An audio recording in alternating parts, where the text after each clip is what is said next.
Oil prices, as you can imagine, have been weak, fallen for 5 straight sessions, are now down about 14% over the past month, in part mostly because of fears that the coronavirus could slow travel and global growth.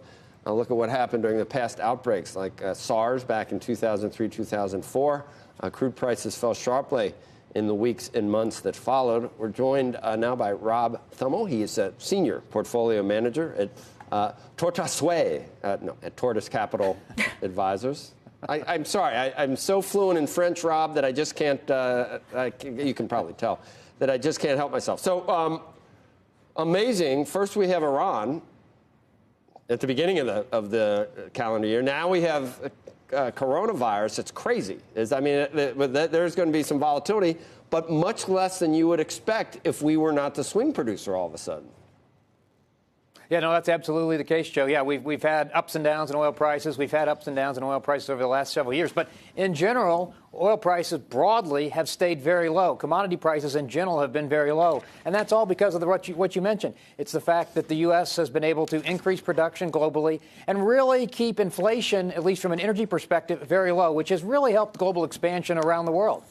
Can we use oil as a proxy or as a barometer for global growth anymore, or it's not the canary in the coal mine? It's not the canary in the coal mine that it used to be. Yeah, well, you know what? I think oil's still relevant, but it's becoming less important. Natural gas and renewables basically are part of the new energy evolution that's happening, not only just in the U.S., but around the world as we look to decarbonize, reduce carbon emissions. And I think oil is still important. And the other thing you got to think about energy, Joe, is the energy sector is very resilient. If you look at global energy demand, it's increased 36 out of the last 37 years. Yeah, we've had some issues in the Middle East. Yes, there's been some issues with coronavirus, but we're on pace for another year in 2020 of additional and extending the streak to 37 out of the last 38 years of energy demand growth. And that's pretty significant. That just shows you how essential energy is around the world. Where we are right now says what about the producers in this country turning things on and turning them off? Can they make money where it is right now, or could you see that dampen activity? And they've got a lot of debt, a lot of these small E&P companies. Yeah, so you've seen a big shift in mindset, and we're going to see that in the earnings calls that have started now, but we'll see over the next several months. You're going to see a shift in the mindset from the oil and gas producers in the U.S., and it's something like we've never seen before. It's going to be capital discipline. They're going to spend within cash flow and actually generate some free cash flow. That's really important for the energy sector because the energy sector needs to prove to investors that it's a good business, and it'll prove that it's a good business by simply generating excess cash flow. That excess cash flow will be returned to the shareholders in the form of dividends and share buybacks. And once that happens, and as that continues, we think investors will come back to the energy sector.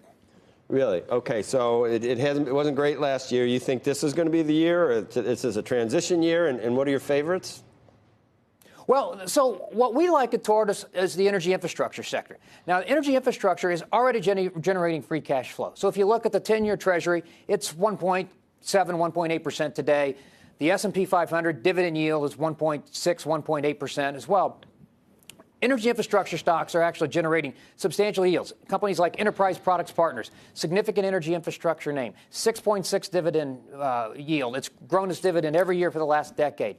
Magellan Midstream, 6.5% dividend yield. Once again, really strong dividend yield. They're going to buy back $750 million of stock. So energy infrastructure offers investors significant yield from equity-oriented securities when investors are just clamoring for yield all over the world with these low rates that we have all throughout the world.